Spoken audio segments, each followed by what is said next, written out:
بسم اللہ الرحمن الرحیم والشمس وضحاها والقمر اذا تلاها والنهار اذا جلاها والليل اذا يغشاها والسماء وما بناها والأرض وما طحاها ونفس وما سواها فألهمها فجورها وتقواها قد أفلح من زكاها وقد خاب من دساها كذبت ثمود بطغواها إذ انبعث أشقاها فقال لهم رسول الله ناقة الله وسقياها فكذبوه فعقروها فدمدم عليهم ربهم بذنبهم فسواها ولا يخاف عقباها اللهم صل على محمد وعلى آل محمد كما صليت على إبراهيم وعلى آل إبراهيم إنك حميد مجيد اللهم بارك على محمد وعلى آل محمد كما باركت على إبراهيم وعلى آل إبراهيم إنك حميد مجيد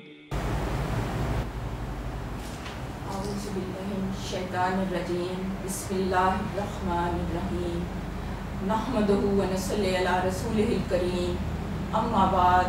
فأعوذ بالله من الشيطان الرجيم بسم اللہ الرحمن الرحیم رب اشرح لی صدری ویسر لی امری واحلل عقدۃ من لسانی یفقہوا قولی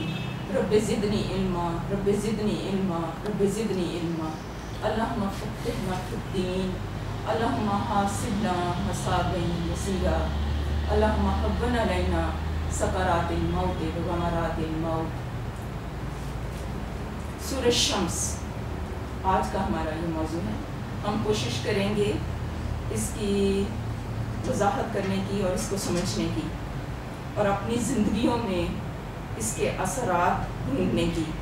اور اچھی باتیں اس میں سے اخذ کر کے اپنی عملی زندگی میں لانے کی انشاءاللہ تعالیٰ۔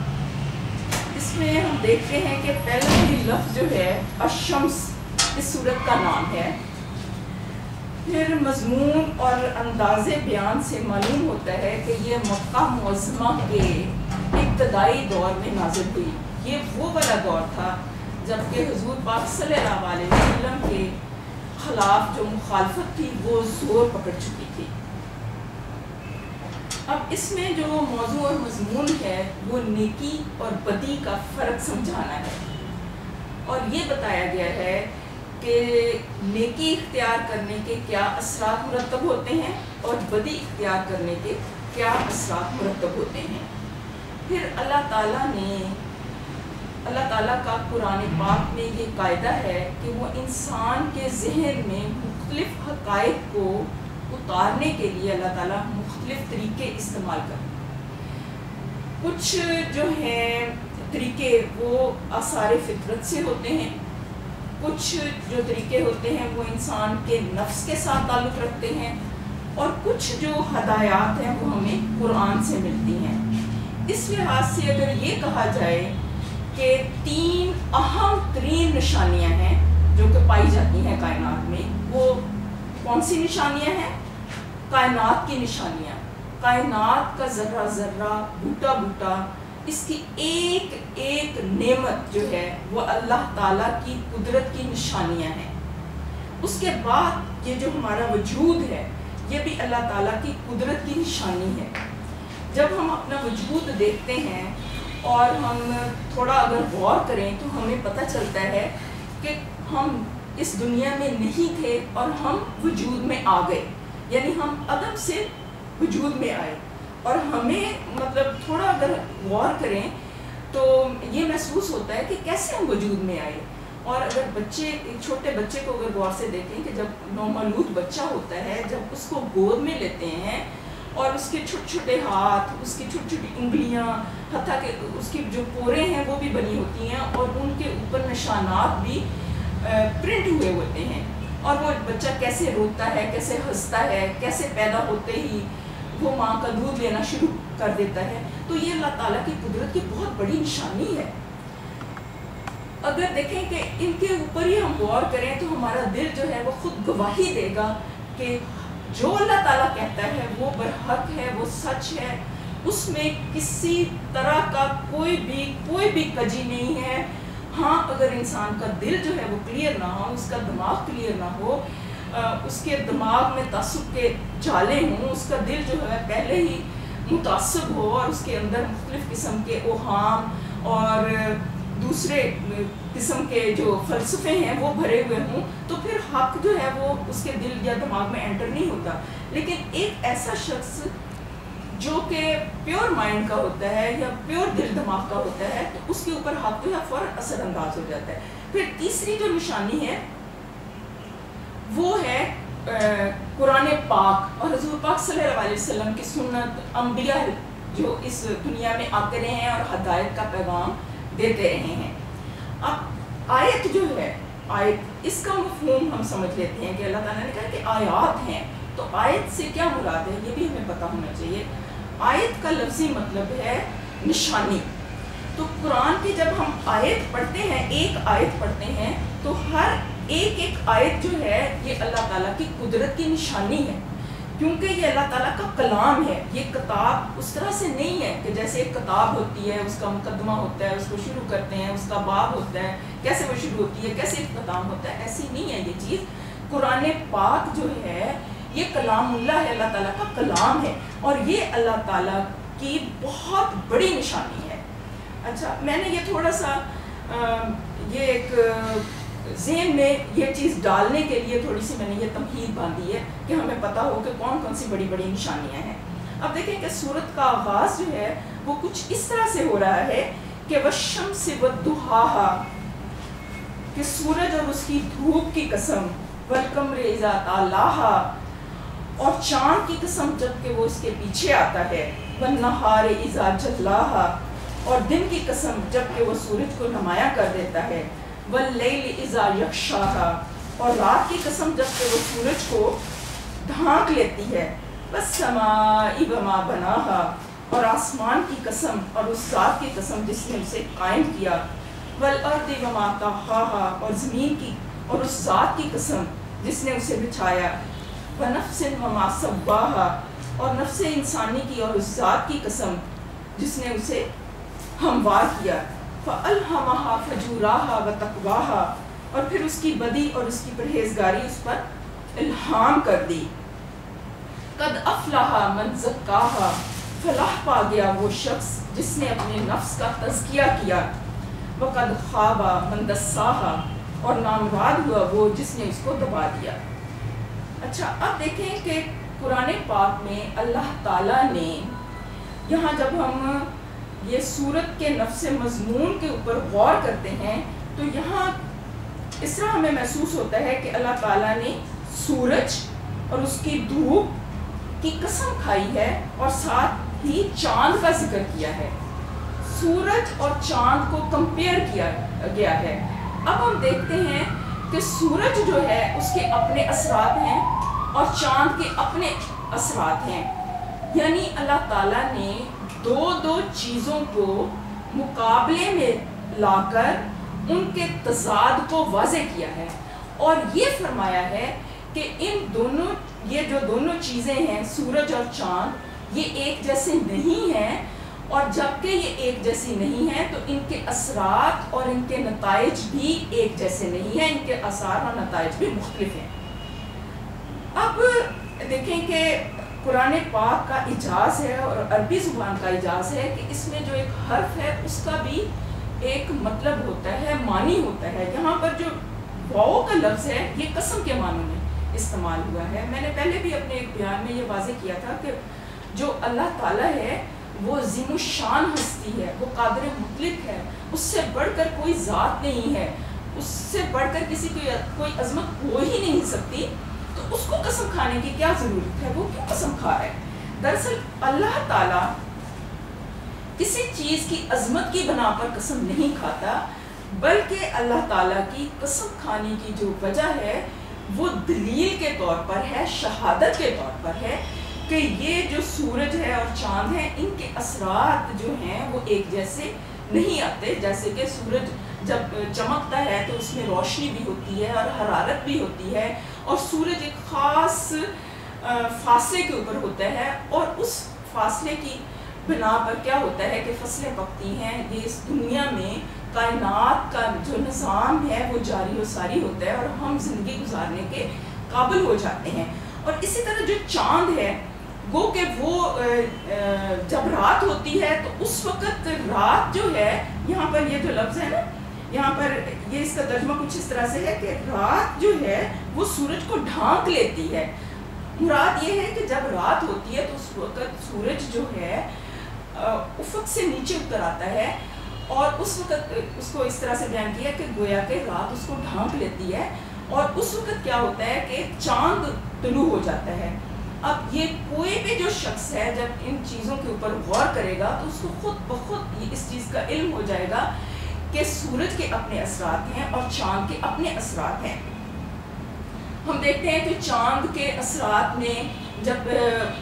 فل مون ہوتا ہے جسے 14ویں کا چاند کہتے ہیں, تو اس کے بارے میں تو بہت زیادہ شاعری بھی کی گئی ہے اور بہت نظمیں اور اس طرح کی غزلیں اور بہت کچھ کہا گیا ہے. ایون جو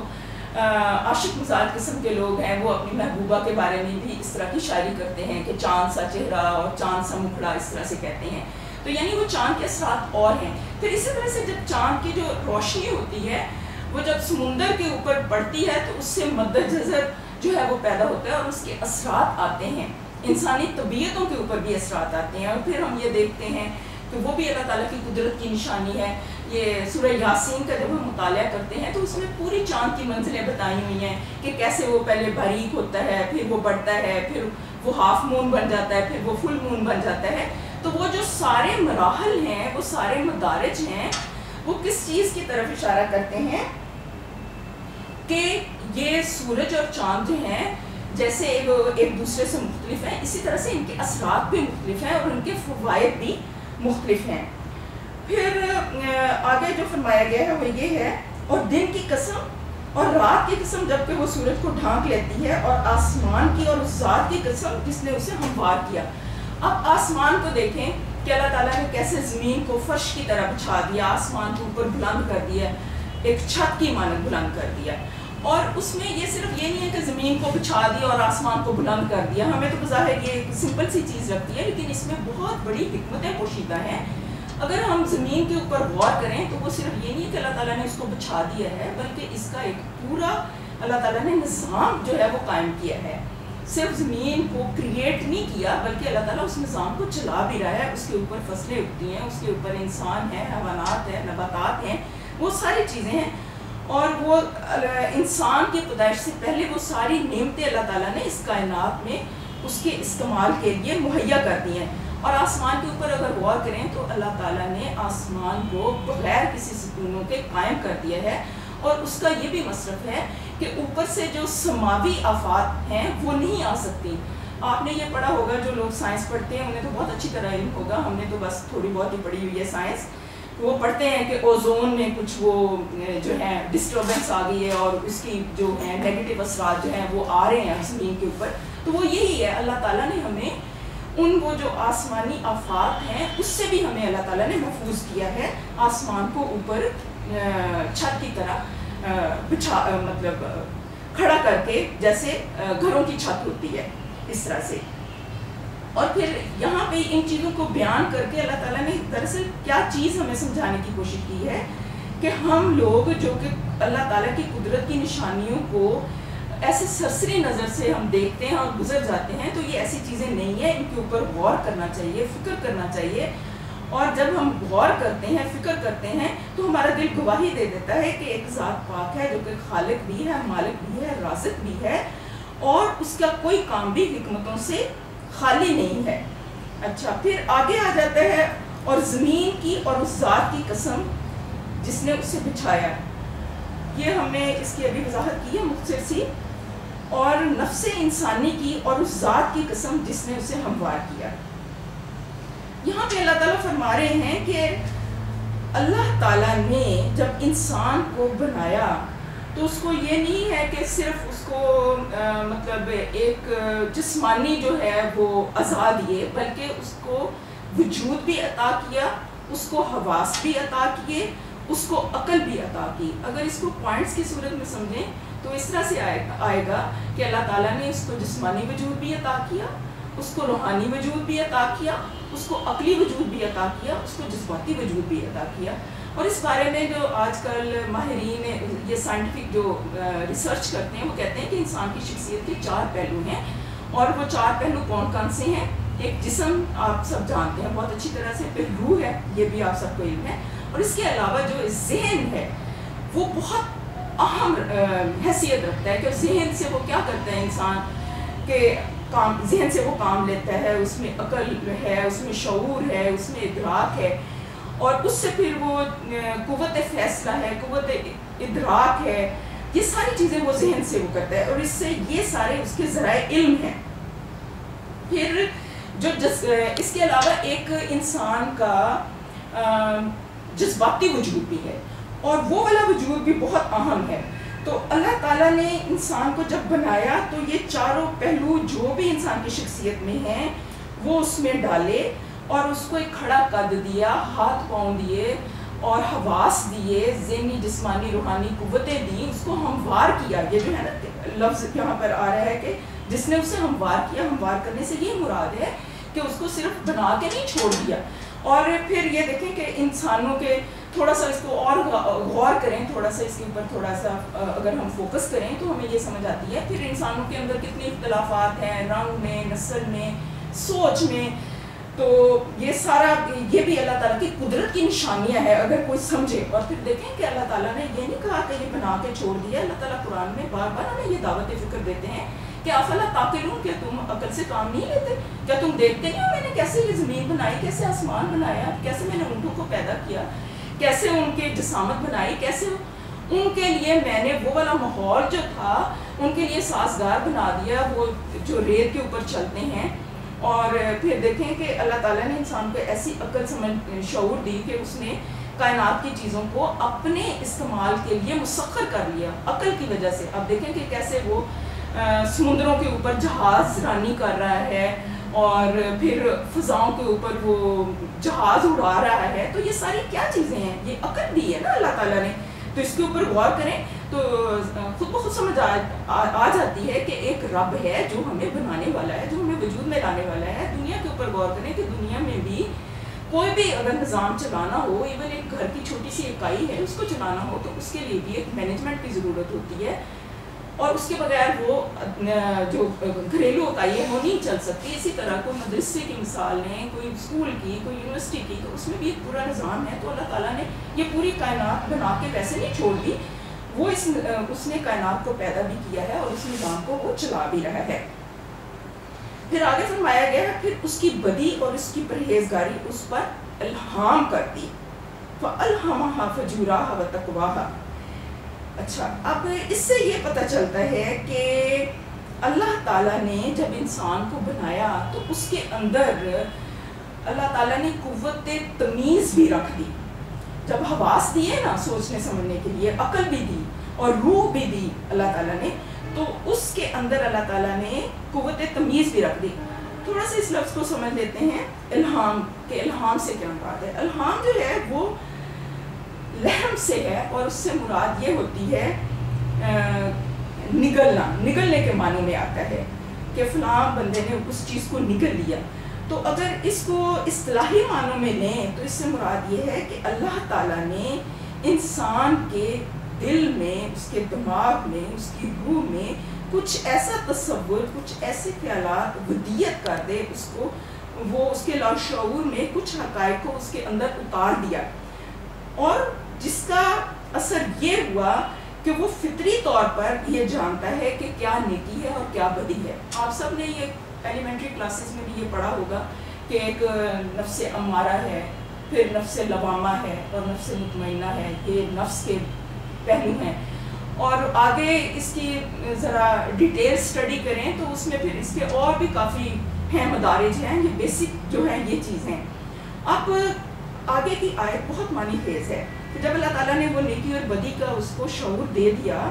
تو آگے کی آیت یہ بتا رہی ہے کہ قد افلح من زکاہا وقد خاب من دساہا، کہ وہ بندہ فلاح پا گیا جس نے اپنے نفس کا تزکیہ کر لیا، اور وہ شخص نامراد ہو گیا جس نے اس کو دبا دیا۔ یعنی یہ جو اللہ تعالیٰ نے قسمیں کھائی ہیں نا، وہ اس چیز کے اوپر کھائی ہیں کہ جس طرح سے سورج اور چاند، دن اور رات، زمین اور آسمان ایک دوسرے سے مختلف ہیں اور اس کے اثار اور نتائج بھی مختلف ہیں، بالکل اسی طرح سے انسان کی نیکی اور جو بدی ہے وہ بھی مختلف ہے، اور اس کے اثار اور نتائج بھی مختلف ہیں نیکی اور بدی کے۔ اور پھر یہاں یہ فرمایا گیا ہے کہ وہ بندہ جس نے اپنے نفس کو پاک کر لیا تو وہ کیا ہوگا، وہ فلاح پا جائے گا، اور وہ شخص جس نے اپنے نفس کو دبا دیا یعنی اس کی خوبیوں کو دبا دیا تو وہ نامراد ہو جائے گا۔ اس کے اوپر تھوڑا سا اور اس کو کلیئر کر لیتے ہیں۔ وہ اس طرح سے ہے کہ ہمیں یہ پتہ ہونا چاہیے کہ تزکیہ سے کیا مراد ہے۔ تزکیہ سے مراد یہ ہے کہ نفس کی برائیوں کو، نفس کو اس کی برائیوں سے پاک کرنا۔ جیسے انسان کے دل میں اگر کوئی نیگیٹو تھاٹس ہیں یا اس کے عقائد درست نہیں ہیں، یعنی وہ کفر کے اوپر ہے، وہ شرک کے اوپر ہے، فسق و فجور میں مبتلا ہے، تو ان کو ہٹا کے اس کے اپنے دل اور دماغ میں اللہ اور رسول کی محبت کو ڈالنا، تو یہ تزکیہ ہے۔ یعنی نیگیٹو اثرات کو دھو کر اس میں پازیٹیو اثرات ڈالنا، اللہ کی محبت ڈالنا، اللہ کے رسول کی محبت ڈالنا، اور پھر کیا ہے، اور اس کو بڑھا کر تقوی کی بلندی کے اوپر لے جانا۔ تو پھر اس کا نتیجہ کیا نکلے گا کہ وہ فلاح پا جائے گا۔ فلاح کو بھی مختصر طور پر ہم دیکھ لیتے ہیں کہ فلاح سے مراد عموماً ہمارے ہاں دنیاوی طور پر یہ سمجھا جاتا ہے کہ جو شخص، جس شخص کے پاس مال و دولت ہے تو وہ جو شخص ہے وہ بہت زیادہ کامیاب ہے اور بہت اس کے اوپر لوگ رش بھی کرتے ہیں۔ ٹھیک ہے، اچھی بات ہے، مال و دولت بری بات نہیں ہے اگر اس کو انسان اچھے طریقے سے صرف کرے اور سب کے حقوق ادا کرے، لیکن یہ ہے کہ عموماً کامیابی کا جو معیار ہے یہ سمجھا جاتا ہے، لیکن اللہ تعالیٰ کی نظر میں کامیابی کا جو معیار ہے وہ ایک انسان کا تقویٰ ہے، اور اللہ تعالیٰ نے یہ باقاعدہ فرمایا بھی ہے مختلف مقامات پر کہ تم میں سے بہترین شخص وہ ہے جو کہ تقویٰ میں بہترین ہے، اور حضور پاک صلی اللہ علیہ وسلم نے اپنے آخری خطبے میں بھی یہ ارشاد فرمایا تھا۔ اچھا، اب کیا ہے کہ جو شخص جو ہے یہ تزکیہ کا عمل کرے گا وہ کامیاب ہو جائے گا اللہ تعالیٰ کی نظر میں بھی اور رسول پاک صلی اللہ علیہ وسلم کی نظر میں بھی، اور جو شخص ہے وہ اپنے نفس کی خوبیوں کو دبا دے گا اور اس کی برائیوں کو ابھار لے گا تو وہ شخص جو ہے وہ نامراد ہو جائے گا دنیا میں بھی اور آخرت میں بھی۔ لیکن ہم دیکھتے ہیں کہ بسا اوقات کیا ہوتا ہے کہ دنیا میں وہ لوگ جو کہ فسق و فجور میں مبتلا ہوتے ہیں وہ کئی دفعہ ہمیں بظاہر بہت مطلب پھلتے پھولتے نظر آتے ہیں، تو اس سے غلط فہمی کا شکار نہیں ہونا چاہیے، کیونکہ کئی دفعہ اللہ تعالیٰ رسی دراز کر دیتا ہے، اور قرآن پاک میں مختلف مقامات پر یہ بھی ارشاد باری تعالیٰ ہے کہ اے نبی صلی اللہ علیہ وسلم یہ ان لوگوں کا دنیا میں چلنا پھرنا تمہیں کوئی دھوکے میں نہ ڈال دے، تو اللہ تعالیٰ نے ان لوگوں کی رسی دراز کی ہوتی ہے۔ اور بسا اوقات یہ بھی ہوتا ہے کہ کئی لوگ جو ہوتے ہیں جیسے نان بلیورز ہیں جو اسلام نہیں لائے ہوتے اور وہ ان کے کچھ اعمال اچھے ہوتے ہیں، جیسے وہ اچھے کام کرتے ہیں صدقہ خیرات کے یا انسانیت کی فلاح و بہبود کے لیے، تو ان کے ان اعمال کی جو جزا ہے وہ دنیا میں اللہ تعالیٰ دے دیتا ہے، لیکن آخرت میں اس کا کوئی حصہ نہیں ہوتا۔ تو اس چیز کو بھی بالکل کلیئرلی ہمارے مائنڈ میں یہ کانسیپٹ بھی کلیئر ہونا چاہیے اچھا، یہ والی جو آیت ہے، چونکہ اس پوری صورت میں یہ والی آیت جو ہے کافی اہم ہے، اور یہ جو قسمیں اللہ تعالیٰ نے کھائی ہیں وہ بھی اسی وجہ سے کھائی ہیں، تو لہٰذا اس کے اوپر تھوڑا سا ہم اور فوکس کر لیتے ہیں کہ اللہ تعالیٰ جو ہے وہ ڈھیل دے دیتا ہے دنیاوی طور پر بعض لوگوں کو، اور بعض لوگ اس کے بارے میں یہ سوچتے ہیں کہ شاید یہ جو ہیں یہ فلاح پائے ہوئے لوگ ہیں، اور وہ دنیاوی جو مال و دولت ہے اس کو ایک معیار قرار دیتے ہیں۔ تو اللہ تعالیٰ نے قرآن پاک میں یہ فرمایا ہے کہ اگر اللہ تعالیٰ کی نظر میں جو دنیاوی مال و دولت ہے اس کی قدر و منزلت اگر کچھ بھی ہوتی تو اللہ تعالیٰ جو نان بلیورز ہیں ان کو ایک مچھر کے پر کے برابر بھی یہ دنیاوی مال و دولت عطا نہ فرماتا۔ اور سورۃ زخرف میں بھی اس چیز کا ذکر ہے کہ ہم ان کے گھروں کی چھتیں اور سیڑھیاں بھی ہم سونے کی بنا دیتے، کیونکہ اللہ تعالیٰ کی نظر میں مال و دولت جو ہے وہ کوئی خاص اہمیت نہیں رکھتی۔ تو انسان کا جو کامیابی کا معیار ہے وہ اس کا تقویٰ ہے، اس کا ایمان ہے، اور اس کے مطابق اس کا عمل ہے۔ اچھا، اس میں ایک چیز جو ہے میں چاہتی ہوں کہ اس کو تھوڑا سا اور فوکس کروں، تزکیہ کو فوکس کرنا اس لیے ضروری ہے کہ جتنی دیر تک انسان کی سوچ، اس کا دل، اس کا دماغ، اس کے عقائد درست نہ ہو، اتنی دیر تک انسان کے اندر حق جو ہے وہ انٹر نہیں ہوتا۔ اس کی ایک مثال ہے، مثال کے طور پر ایک بچہ ہے اور اس نے کچھ غلط قسم کا لٹریچر پڑھ لیا ہے، اور یہ میرے ساتھ مطلب پریکٹیکلی بھی اس طرح سے ایک دفعہ معاملہ ہوا تھا کہ ان کا جو کچھ ایسے لوگ تھے اور کچھ بچے بھی تھے ان میں شامل، تو ان کا یہ تھا کہ وہ ڈارون کی تھیوری کے اوپر عمل کرتے تھے، اور وہ کہتے تھے کہ ہم جو انسان ہیں ہم تو جانوروں کی مطلب کیا نام لیتے ہیں، یہ جو بندر ہیں ہم ان کی اولاد ہیں۔ تو میں نے انہیں جواب یہ دیا تھا کہ نہیں، ہم تو بھئی نبیوں کی اولاد ہیں، ہم تو بندروں کی اولاد نہیں ہیں۔ اب دیکھیں، میں نے بڑا کنونس کرنے کی کوشش کی انہیں کہ نہیں، ہم تو نبیوں کی اولاد ہیں، اور اللہ تعالیٰ نے کہا ہے کہ انسان کو حضرت آدم علیہ السلام سے پیدا کیا، پھر جوڑے بنائے اور پھر نسل انسانی کو آگے پھیلایا۔ اب یہ والے جو عقائد تھے، یہ والے جو خیالات تھے، ان کے ذہن میں دل دماغ میں فکس ہوئے تھے۔ تو سب سے پہلے کیا ضروری ہوتا ہے کہ اگر انسان کے دل دماغ میں کچھ غلط عقائد فکس ہوئے ہوں تو ان کو کلیئر کرنا ضروری ہے۔ اس کی ایک چھوٹی سی مثال ہے، مثال کے طور پر اگر ایک کپڑا ہے اور وہ آلریڈی کلرڈ ہے، تو اس کے اوپر اگر کوئی دوسرا رنگ چڑھانا ہو تو پہلا جو رنگ ہے اس کو کاٹا جاتا ہے، رنگ کاٹ کر کے اس کو دھویا جاتا ہے، اس کو کاٹ کے پھر اگلا رنگ چڑھایا جاتا ہے۔ تو لہٰذا اگر شخصیت کے اندر کوئی اس طرح کے معاملات ہیں تو پہلے ان کو کلیئر کرنا ضروری ہے، اور اس کے لیے فی زمانہ میں یہ سمجھتی ہوں کہ دین کی تعلیم کے ساتھ ساتھ دنیاوی جو تعلیم ہے وہ بھی اہل علم کو، اور وہ لوگ جو کہ یہ دین کے پیغام کو آگے پہنچا رہے ہیں، انہیں چاہیے کہ وہ اس کو ایک مؤثر طریقے سے اس کو آگے پہنچائیں، اور جہاں جہاں پہ بھی عقائد کی کوئی خرابیاں ہیں ان کو دور کرنے کی کوشش کریں۔ اور اس کا حوالہ جو ہے سب سے بڑھ کر میں جو حوالہ سمجھتی ہوں وہی جو اللہ تعالیٰ نے یہاں پر دیا ہے، عقل کو اللہ تعالیٰ نے اپیل کیا ہے، انسان کی سوچ کو اپیل کی ہے کہ تم کائنات کو دیکھو، تم اپنے وجود کو دیکھو، تم قرآنی آیات کو دیکھو، غور و فکر کی دعوت دی ہے۔ اور پھر کس طرح سے اللہ تعالیٰ نے مختلف صورتوں میں انسان کے بچے کی پیدائش کے جو مراحل بیان کیے گئے ہیں، اور سورۃ الانبیاء میں کہ کیسے جو ہے وہ کائنات بنی، پہلے دھواں تھا، پھر وہ کس طرح سے وہ علیحدہ ہو گئی، اور وہ جیسے بگ بینگ تھیوری کہتے ہیں نا آج کل جو یہ ماڈرن ریسرچ ہے اس میں وہ کہتے ہیں کہ بگ بینگ تھیوری سے جو کائنات بنی ہے، تو اللہ تعالیٰ نے تو آج سے 1400 سال پہلے کہہ دیا تھا کہ کیسے اللہ تعالیٰ نے کائنات بنائی، اور پھر سمندروں کا ذکر ہے قرآن پاک میں۔ تو اس طرح سے وہ نکات جو ہے وہ سامنے رکھ کر ان کے دل دماغ کو مطلب کلیئر کیا جا سکتا ہے۔ اور اس میں ایک مثال بھی ہے کہ وہ جو بچے کے جو وہ مراحل قرآن پاک میں آتے ہیں، ایک دفعہ کسی نان بلیور نے جب وہ پڑھا تھا تو وہ بالکل موو ہو گیا تھا اور وہ اسلام لے آیا تھا۔ تو یہ چیزیں بہت ضروری ہیں، کانسیپٹ کلیئر کرنا، دل دماغ کی صفائی کرنا۔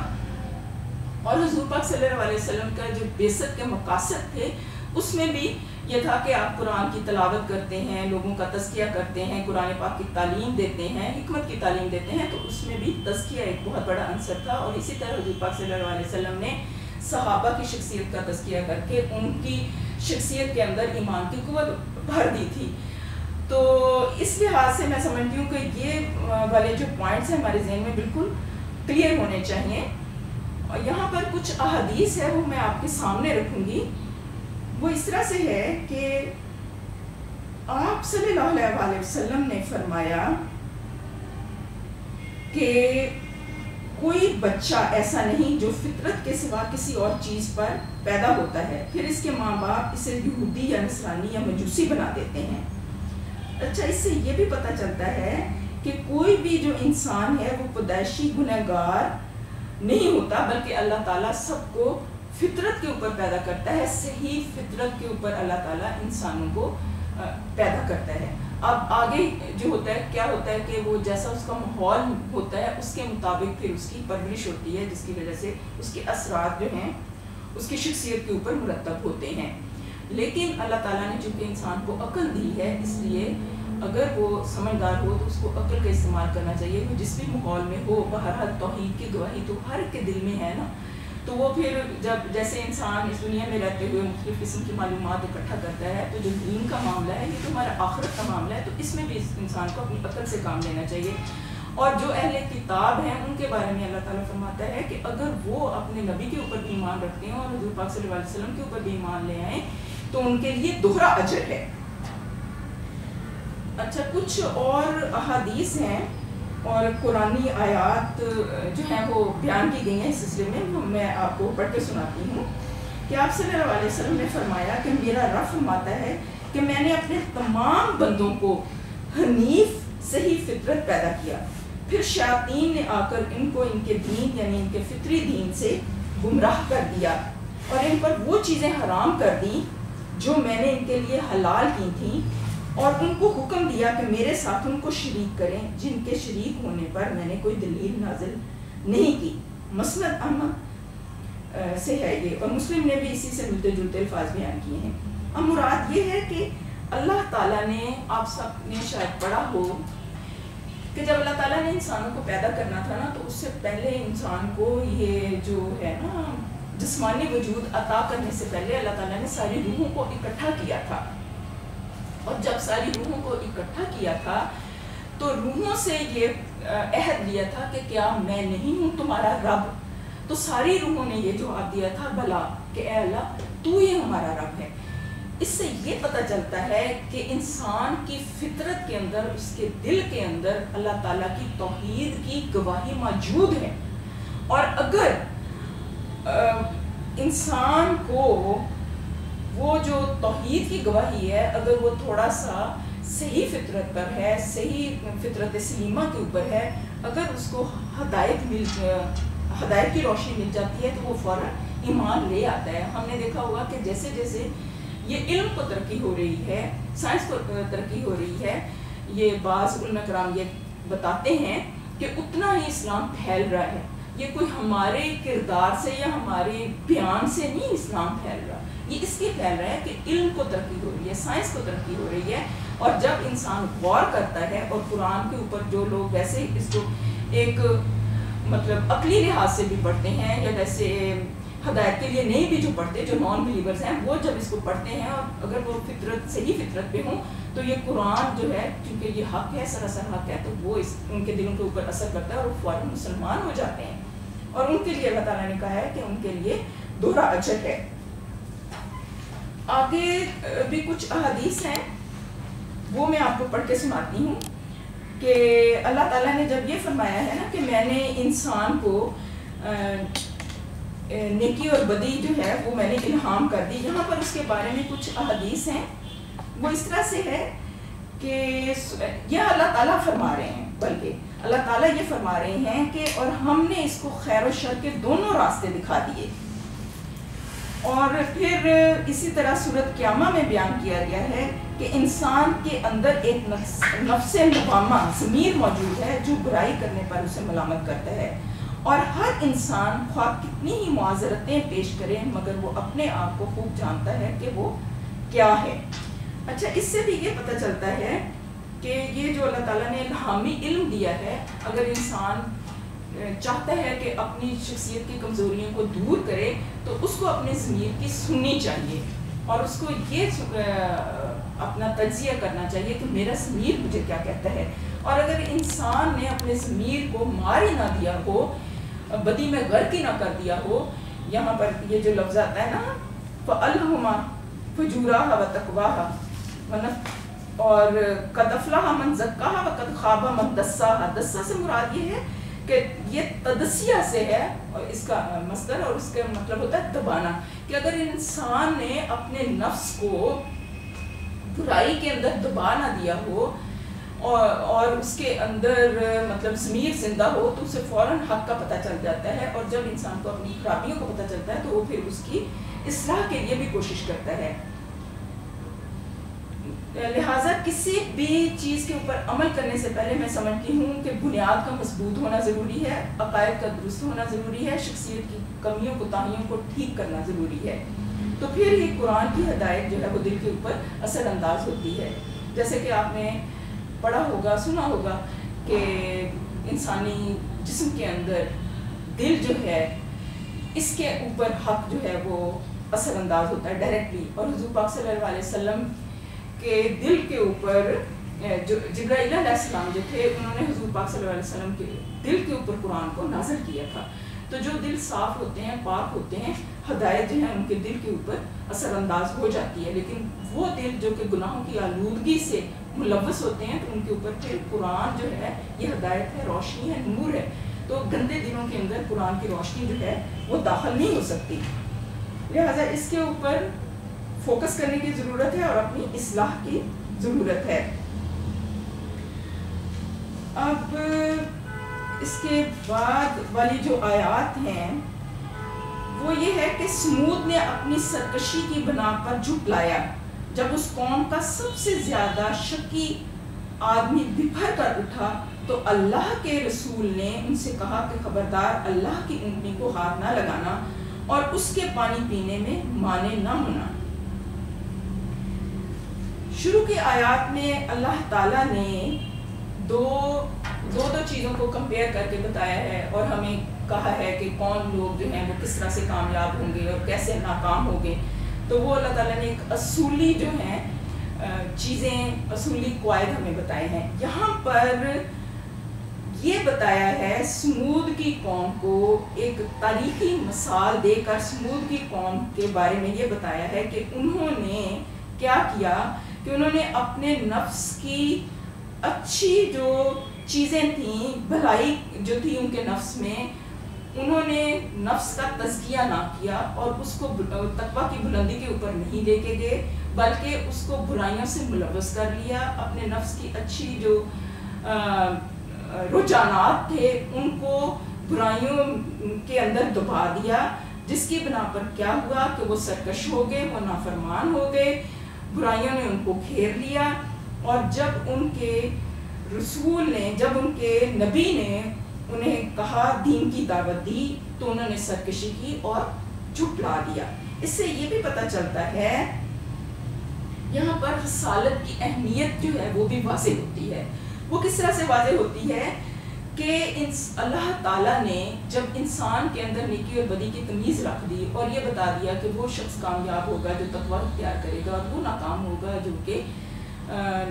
مطلب اپنے نفس کی اچھی چیزوں کو دبا دے گا، تو پھر یہاں پر یہ بھی کلیئر اس پوائنٹ سے ہمیں یہ پتہ چلتا ہے کہ انسان کی جو عقل ہے وہ اس کی ہدایت کے لیے کافی نہیں ہے.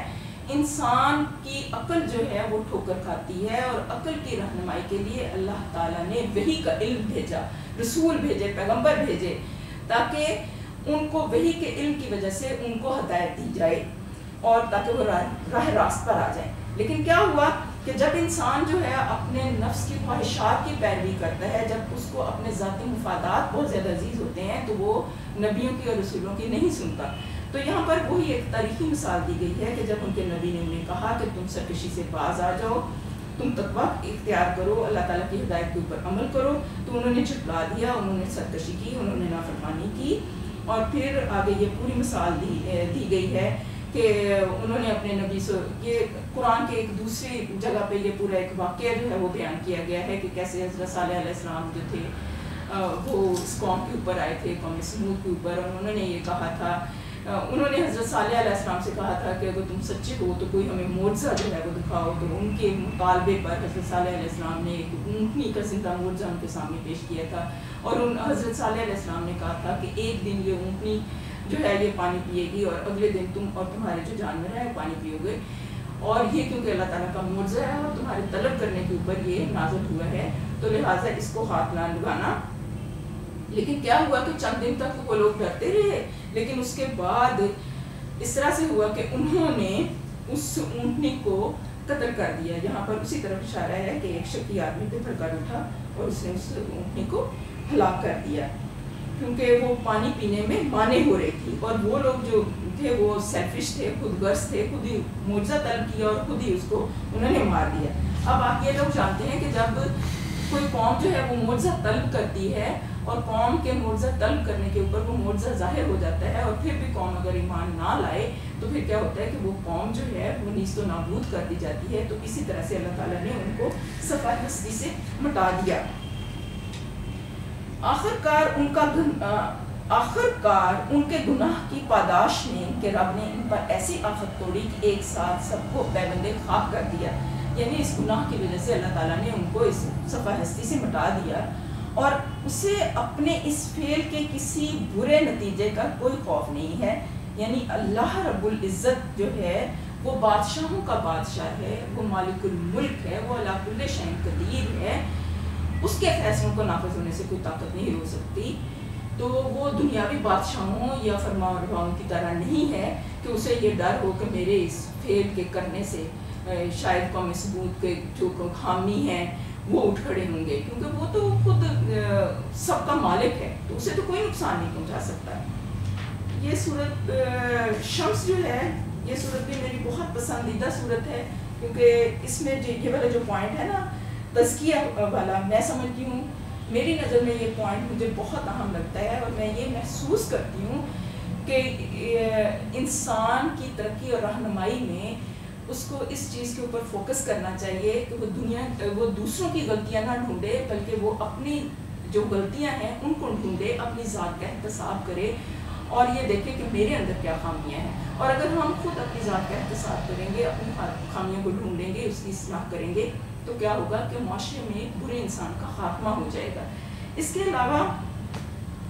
یہ تو ہم نے اس طرح سے بیان کیا ہے. اب میں چاہتی ہوں کہ کچھ پوائنٹس جو ہیں وہ بھی میں آپ کے سامنے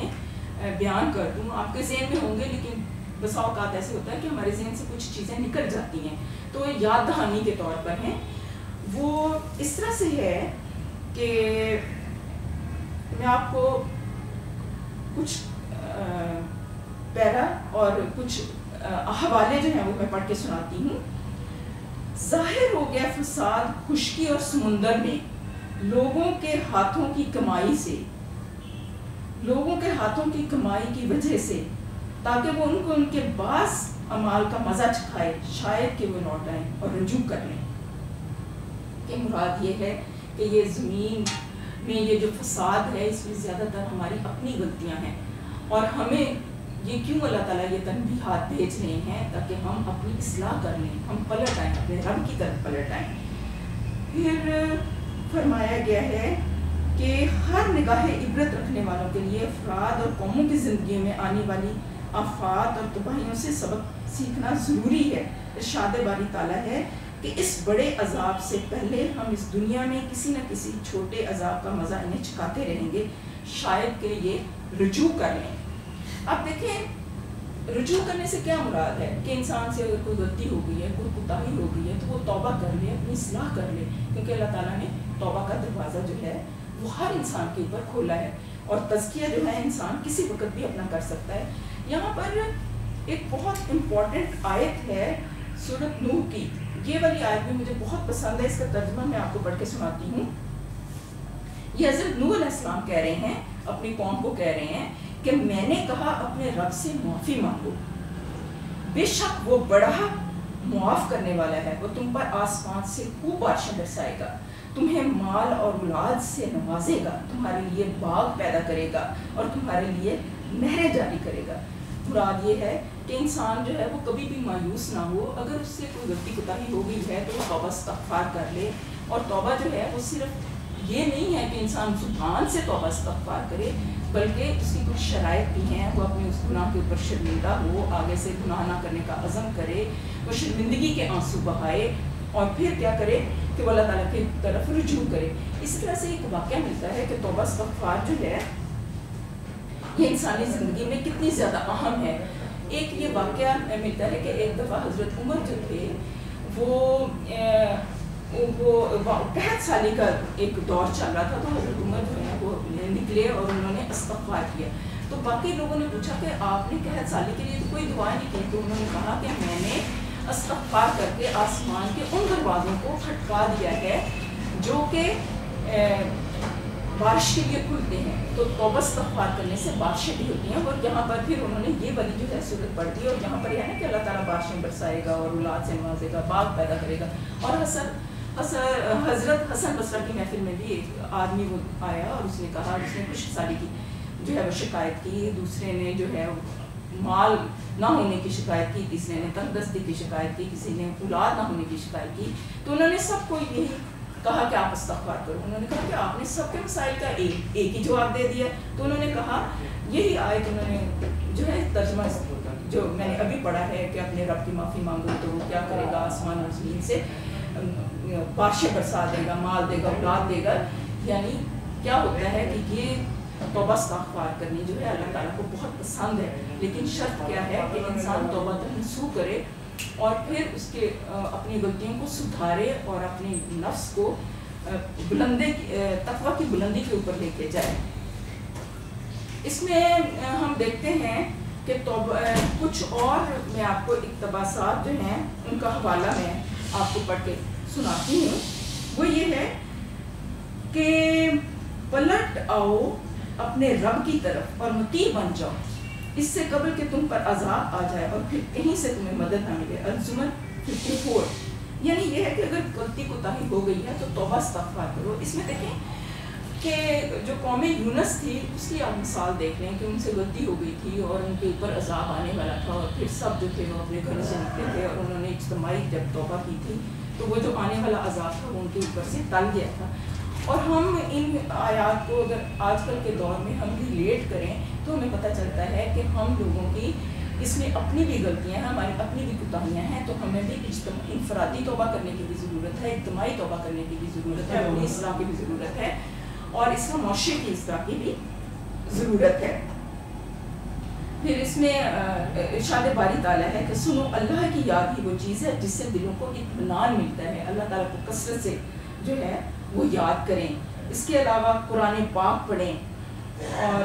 اس میں حضور پاک صلی اللہ علیہ وسلم نے فرمایا ان قریب ایک بڑا فتنہ سر اٹھائے گا۔ صحابی نے عرض کیا اس فتنہ میں ذریعہ نجات کیا ہوگا؟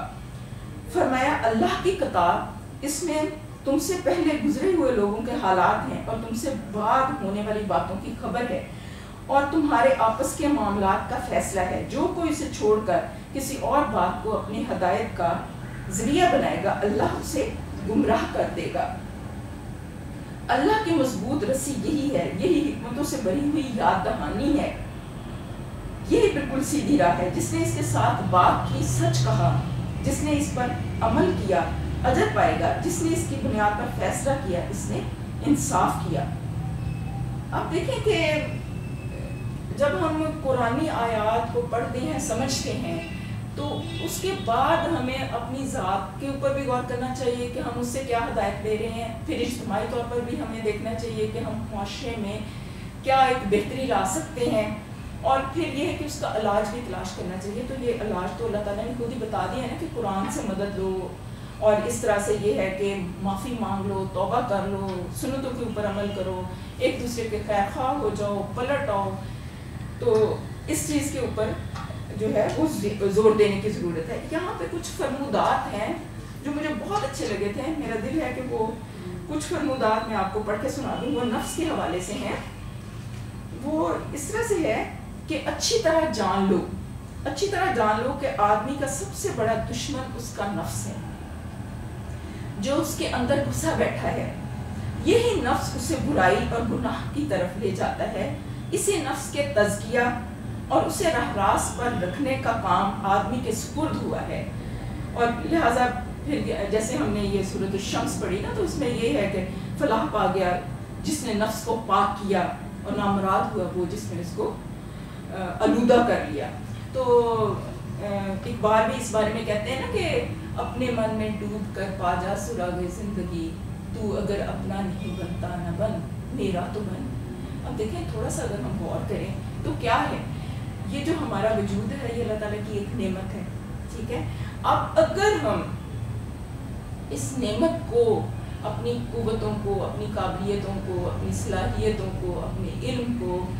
ہم اگر پازیٹیو سائڈ پہ لگاتے ہیں تو کیا ہوگا کہ ہماری یہ دنیا کی زندگی بھی سنورے گی، اللہ تعالیٰ بھی ہم سے راضی ہوگا، اور انشاءاللہ تعالیٰ آخرت میں بھی ہمیں فلاح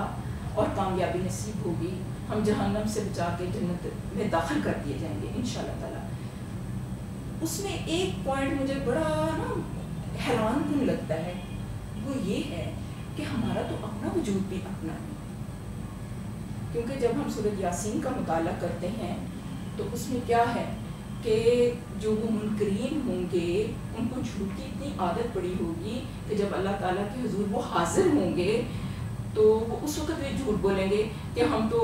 شرک نہیں کرتے تھے، ہم تو یہ گناہ نہیں کرتے تھے. تو اس وقت کیا ہوگا کہ اللہ تعالیٰ ان کے منہ کو بند کر دے گا، تو انسان کے اپنے اعضاء جو ہیں اس کے خلاف گواہی دیں گے. تو پھر ہمارا جو یہ وجود ہے یہ بھی تو اپنا نہیں ہے. سیانے کہتے ہیں کہ تو خود ہی اٹھ کے چلے جا کہ تو اپنا ہی غیر ہے. تو پھر اپنا کون ہے یہ سمجھنے کی ضرورت ہے. اپنا تو بس وہی ہے، وہی اول ہے، وہی آخر ہے، وہی ظاہر ہے، وہی باطن ہے. ہم اس کے ہو جائیں، وہ ہمارا ہو جائے، ہم اس کے آگے سرنگون ہو جائیں، اس کی مان لیں، اپنے آپ کو بالکل اس کے آگے جھکا دیں. وہ ایک سجدہ جسے تو گناہ سمجھتا ہے دیتا ہے تجھے 1000 سجدوں سے نجات. ہم اس کے آگے جب جھک جائیں گے نا تو انشاءاللہ تعالیٰ اس کے اثرات آئیں گے کہ اللہ تعالیٰ خود کہتا ہے نا کہ اگر بستی کے لوگ تقویٰ کی روش اختیار کرتے تو میں آسمان اور زمین سے برکتوں کے دروازے کھول دیتا. پھر یہ نفس کے بارے میں تھوڑا سا اور پڑھ لیتے ہیں. وہ یہ ہے کہ پس اگر تم اپنے نفس کی خبر نہ لوگے تو وہ سرکش اور قابو سے باہر ہو جائے گا، پھر یہ ہاتھ نہیں آئے گا. لیکن اگر تم اسے ملامت کرتے رہو گے تو وہ نفس لوامہ بن جائے گا. بلکہ کیا عجب کہ رفتہ رفتہ نفس مطمئنہ بن جائے اور ان بندگان الہی میں شامل ہو جائے جو اللہ سے راضی ہوں اور اللہ ان سے راضی ہو. دیکھو کسی بھی وقت اس کو نصیحت اور ملامت کرنے سے غافل نہ رہو. ایک دوسرے کو نصیحت تب کرو جب پہلے اپنے نفس کو کر لو. تم ہمیشہ اس سے یوں کہتے رہا کرو، اے نفس ذرا انصاف کر، تو سمجھتا ہے کہ میں بڑا عقل مند ہوں، مگر تیرے برابر بیوقوف کوئی نہیں ہوگا. کیا تو نہیں جانتا کہ جنت اور جہنم تیرے سامنے ہے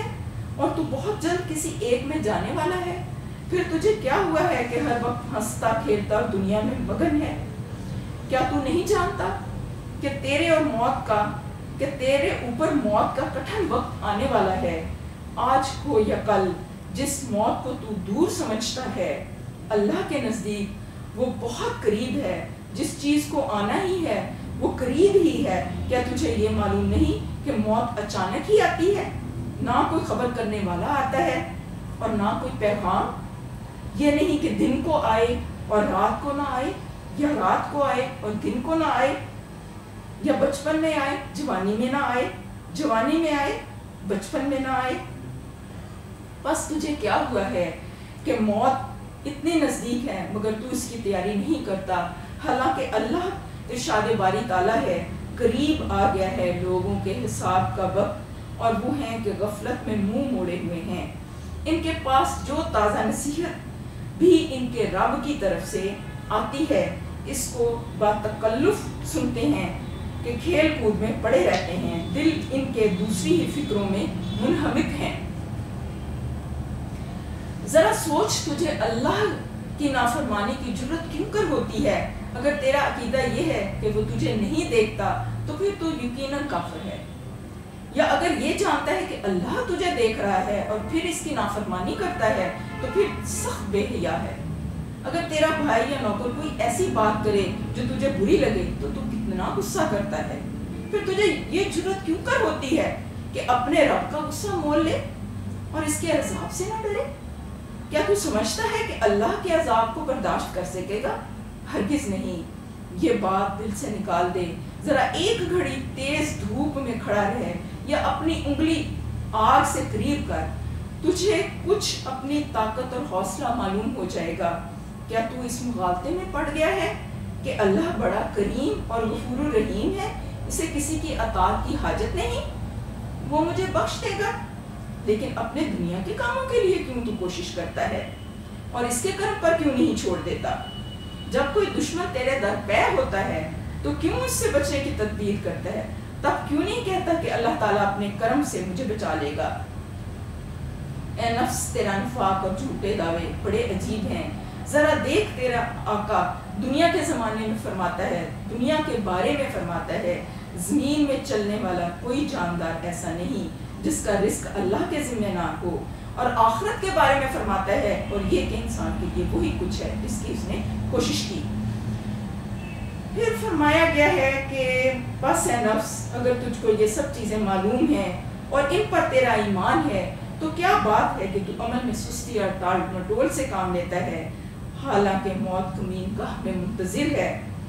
کہ وہ بغیر مہلت کے تجھے اچک لے جائے۔ تو کس وجہ سے نہ ڈر ہے کہ وہ جلد نہ آ جائے گی؟ اگر تجھے 100 برس کی مہلت بھی مل گئی تو کیا تیرا خیال ہے کہ وہ مسافر جس کو ایک گھاٹی طے کرنی ہے اور وہ اس گھاٹی کے نشیب سے اپنے جانور کو کھلا رہا ہے، وہ کبھی بھی اس گھاٹی کو طے کر سکے گا؟ تو نہیں جانتا کہ راستہ سفر کے بغیر طے نہیں ہوتا اور کام کے بغیر انجام نہیں پاتا؟ ایسے شخص کے بارے میں تیری کیا رائے ہے جو علم حاصل کرنے کی غرض سے پردیس کا سفر کرے اور وہاں کئی سال بیکار اور نکما بیٹھا رہے اور نفس سے وعدہ کرتا رہے کہ جس سال وطن واپس ہوگا سب علم حاصل کرے گا؟ تو اس کی عقل پر ہنسے گا کہ یہ بھی عجیب شخص ہے، سمجھتا ہے کہ ایک سال میں سارا علم حاصل ہو جائے گا، یا بغیر علم حاصل کیے تو کل کی برکت سے وہ بہترین عالم بن جائے گا۔ آپ دیکھیں کہ آگے پھر یہ فرمایا گیا ہے کہ کیا وجہ ہے کہ تجھے اپنی خواہشات نفس کی مخالفت سخت معلوم ہوتی ہے، کیونکہ اس میں محنت و مشقت ہے۔ کیا تو اس دن کا منتظر ہے جب خواہشات کی مخالفت تیرے لیے آسان ہو جائے گی؟ ایسا دن تو اللہ تعالیٰ نے پیدا ہی نہیں کیا۔ جنت جب ملے گی ہمیشہ ناگوار کام کرنے ہی سے ملے گی، اور ناگوار کام کبھی نفس کے لیے آسان نہیں ہوتے۔ حضور پاک صلی اللہ علیہ وآلہ وسلم نے فرمایا، جہنم کو لذتوں اور نفس کی خواہشات سے گھیر دیا گیا ہے اور جنت کو سختیوں اور مشقتوں سے گھیر دیا گیا ہے۔ متفق علیہ۔ یعنی جب تک آدمی اپنے نفس کو شکست دے کر اسے ہر مشقت و ناگواری اللہ کی خاطر گوار کرنے پر مجبور نہیں کرتا، وہ آرام اور راحت کی جنت میں کیسے پہنچ سکے گا؟ پھر اسی طرح سے نا انسان کی وہ عادات کے بارے میں ہے کہ اگر وہ شروع میں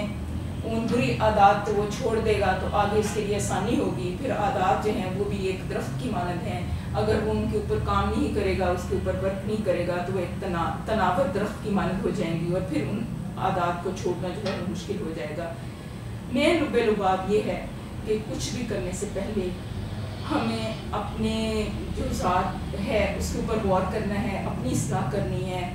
اور پھر ایمان کے اوپر مضبوطی اختیار کرنی ہے، ایمان کے اوپر استقامت اختیار کرنی ہے،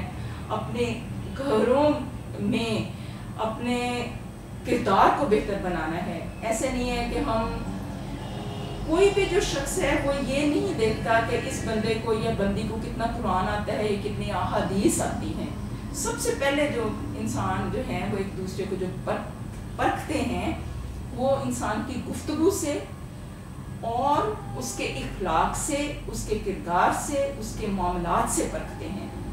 اور دین جو ہے حقوق اللہ کا بھی نام ہے اور حقوق العباد کا بھی نام ہے، ان دونوں میں توازن رکھنا ہے۔ اور دین کے بارے میں یہ بھی کہا گیا ہے کہ دین و معاملہ، کہ دین جو ہے معاملات کی درستی کا نام ہے۔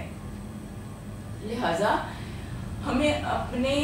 کرداروں کے اصلاح کے اوپر سب سے زیادہ توجہ دینے کی ضرورت ہے، تاکہ ہم